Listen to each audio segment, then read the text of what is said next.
Welcome on in to Let's Talk Utes. We are recapping week 5 of the Big 12. Let's just start off with TCU at Arizona State. Arizona State wins 27-24. I thought this was an awesome game. What did you think about this game? I think it absolutely is kind of a statement or back game for Arizona State. Like, I know beating Baylor last week was also a huge win, but I feel like this has really solidified Arizona State in either that 1 or 2 spot in the conference for me, personally. I still might lean Texas Tech number 1, but Arizona State, I think, is number 2 in my opinion after beating both Baylor and TCU back-to-back. Just absolutely massive win to get for them.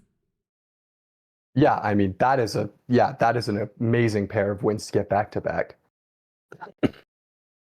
Arizona State was down 17-0 in this game and then ran off a 27-7 run to end up taking this game. Honestly, like after that initial, 17-0 run, I thought they looked really, really dominant. Like some flip just kind of switched there for them.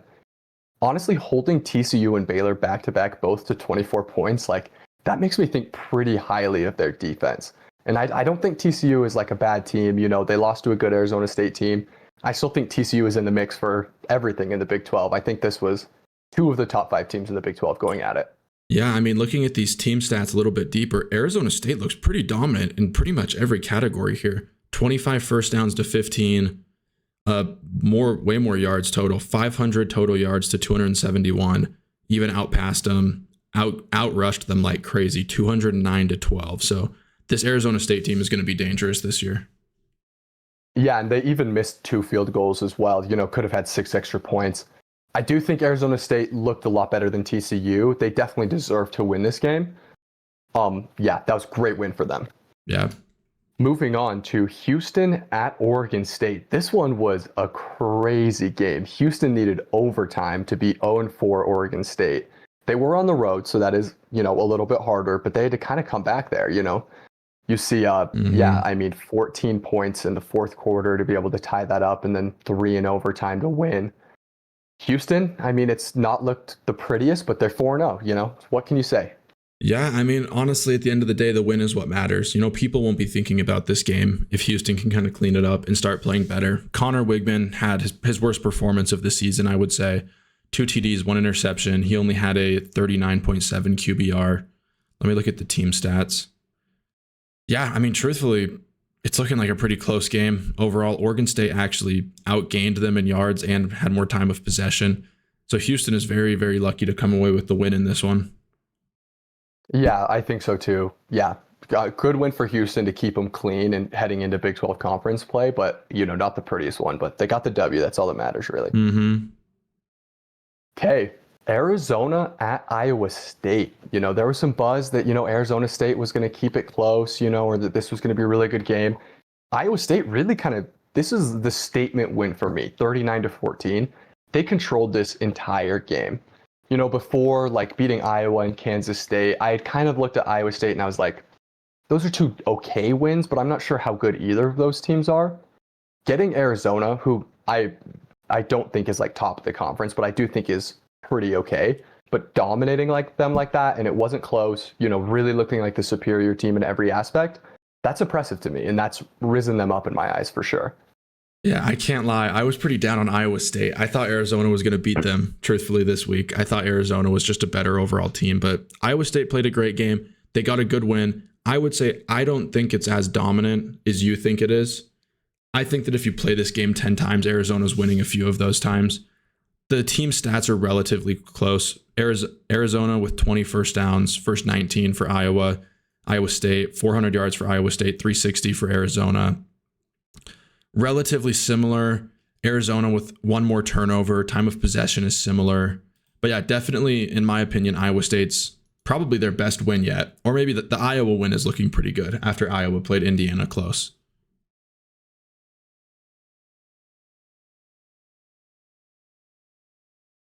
Next game we'll talk about is BYU at Colorado, winning 24-21 in a game that was, kind of back and forth. I wouldn't say super well played on either side. Colorado starts quick, gets that 14-0 lead. BYU after that puts a spy on Hayden Salter, and then the running attack for Colorado kind of struggles after that point. BYU has dropped pick six. Colorado drops a pick six from Bear Bachmeier. Could have changed the game. Few other things. I mean, I don't have many takeaways from these games. I think that, what we thought was pretty similar coming in. BYU has a good defense, not great or elite, but it's good. Their offense is pretty pedestrian. Colorado, pretty pedestrian on both sides. I think this is, two teams in the Big 12 that are going to be kind of floating around the middle. Yeah, I completely agree with you. That was my main takeaway from the game as well. These two teams looked very evenly matched. Like they were very, very similar. I think they both are on, I would say, the same tier in the Big 12. They're the same type of team. So I think it was good. This was the first team that BYU has played that had a pulse whatsoever. And so you could kind of see right there, some of the stuff that you see when you're playing Portland State doesn't really translate to a team with similar or greater talent levels. So yeah, I feel like this was a good feeler game for BYU. You can kind of get a feel for where they're at.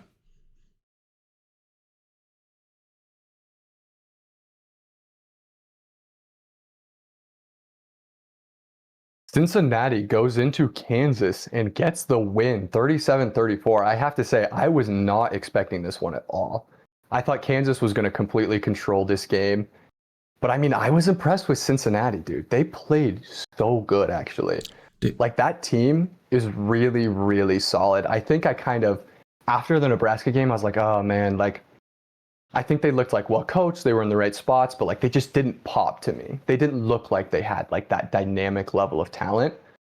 But like, this is swaying me, like this is a great win over a Kansas team that I think is really good, actually. Yeah, I was honestly pretty high on Cincinnati after the Nebraska game. I felt like Cincinnati truly was better than Nebraska, in my opinion. I truly thought they were a better football team. Brendan Sorsby played amazing in this Kansas game. He played so well. Both rushing and passing, just unbelievable game from him. Cincinnati could make some noise in the Big 12. Like they don't have a conference loss still. They're still undefeated. Like they could make some noise. I mean, everything is in front of them, like it's early season. Everything is in front of them for sure. Mm-hmm. Yeah, I mean, tough for Kansas. Jalen Daniels' stats look amazing, but his QBR is down at a 59.4, actually.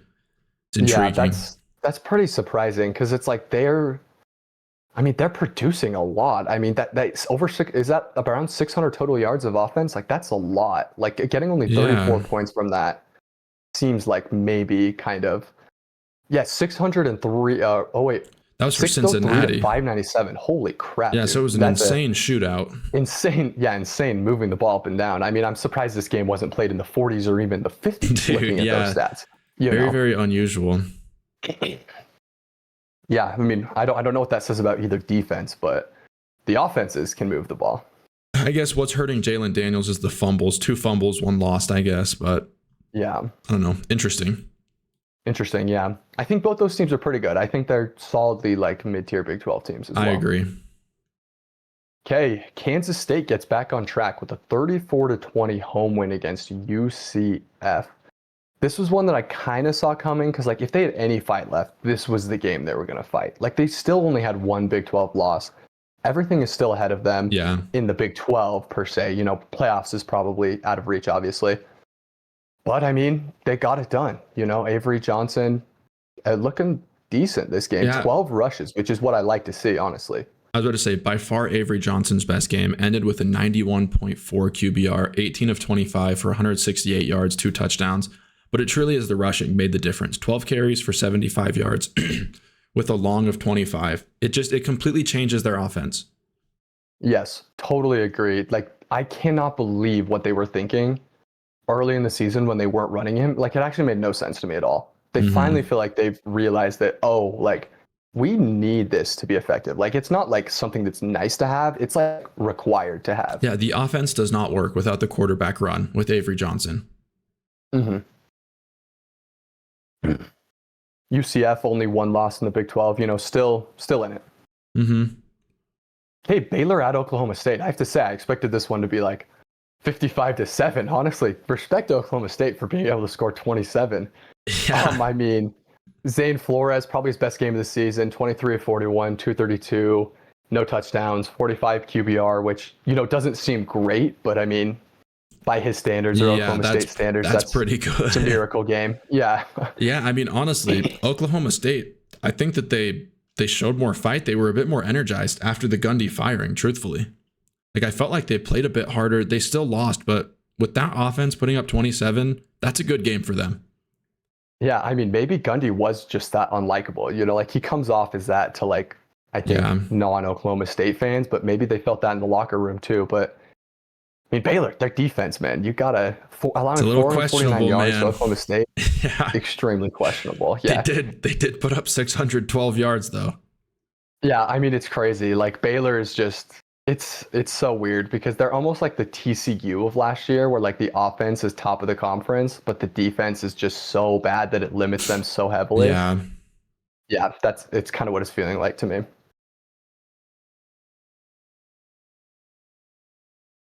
Hey, Utah at West Virginia. Utah wins 48-14 in really a dominant effort. Dampier, probably the best game of his career, 21 of 26, 237 yards, 4 touchdowns. Did throw one pretty bad in that looked like the ball kind of slipped out of his hand in the rain. Also rushing touchdown as well, so 5 total touchdowns. You know, it was 28-0 at halftime. It got to 35-0. It was never really in doubt, to be honest with you. 33 first downs to 14.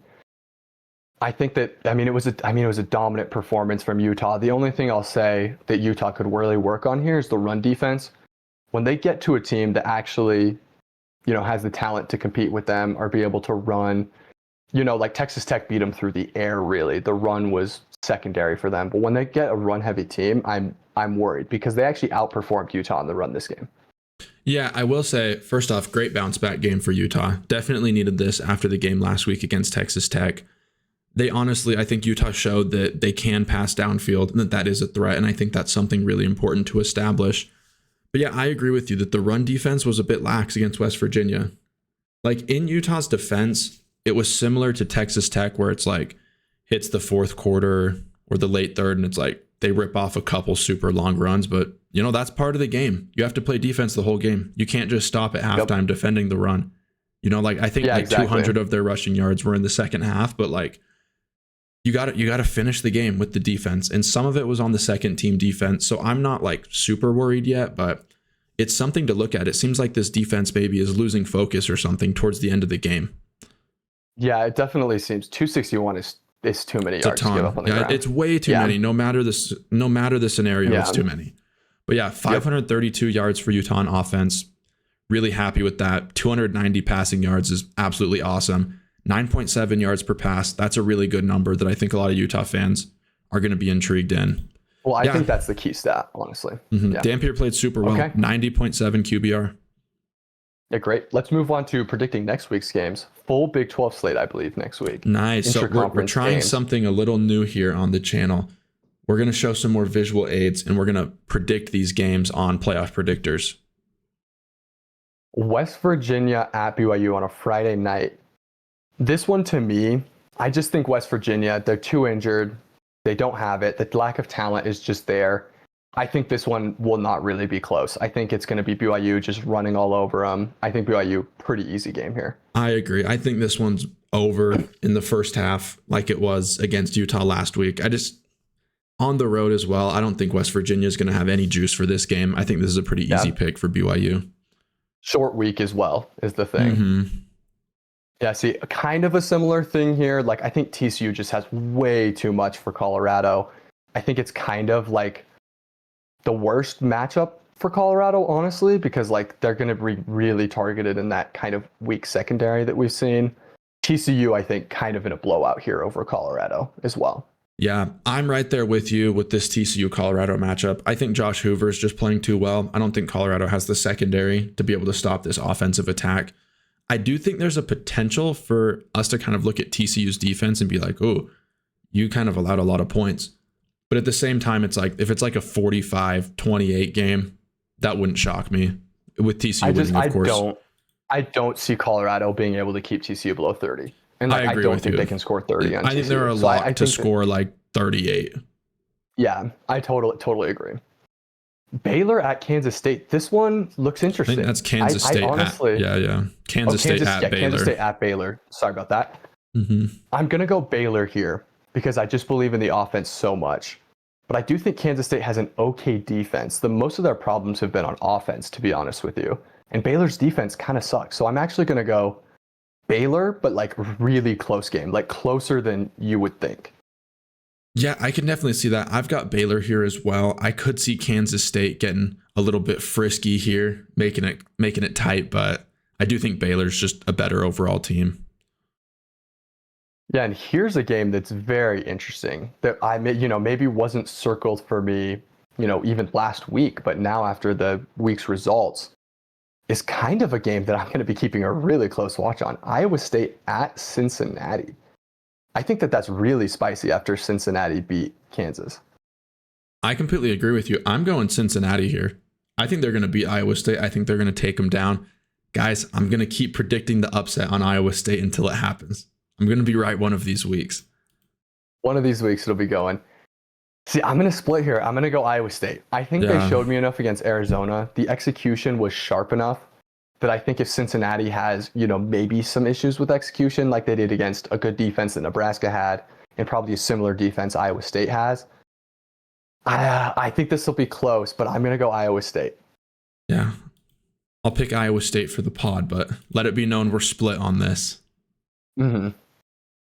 Oklahoma State at Arizona. I mean, does the momentum keep rolling? I mean, it doesn't. I mean, maybe first week after the coach fired, you're fired up, but can you really sustain that? I kind of think this is the spot where Arizona gets right after the Iowa State game and that they're going to kind of take it to Oklahoma State, especially at home. Dude, I want to pick Oklahoma State here because of the Gundy firing, kind of the storyline, but I just can't do it. This team is too bad. I can't pick them. I have to pick Arizona. Yeah. I'm too high on Arizona to disrespect them by picking Oklahoma State to beat them at home. Yeah. Texas Tech at Houston. I think that I would have given Houston a decent chance before the Oregon State game.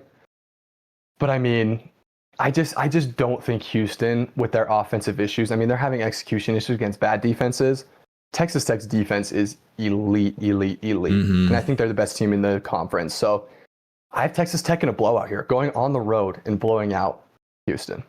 Yeah, I mean, fairly short road trip for Texas Tech here. Travel is not going to be a huge concern for them, staying in the state. I just think Texas Tech has too much. I think they're going to be able to take Houston pretty easily here. Kansas versus Central Florida is kind of like the desperation game of the week. Both teams want to stay alive in the Big 12, and, getting 2 losses in the Big 12 conference play this early in the season would create like a massive uphill battle for both of them. I think I'm going to go UCF at home here. I have a weird feeling that, Kansas maybe cross-country road trip to UCF in a desperation spot, still 3-1, still have a lot to play for, should have a good home environment. I think this is going to be a really tight game that both teams are going to be so desperate to win, but I'm going UCF. I got Kansas here. I think that they're just a better overall team than UCF is. I think they're going to have too much for UCF. So I got Kansas. I gave you Iowa State, so I'll pick Kansas for the pod for this one. Yeah, take Kansas. Mm-hmm.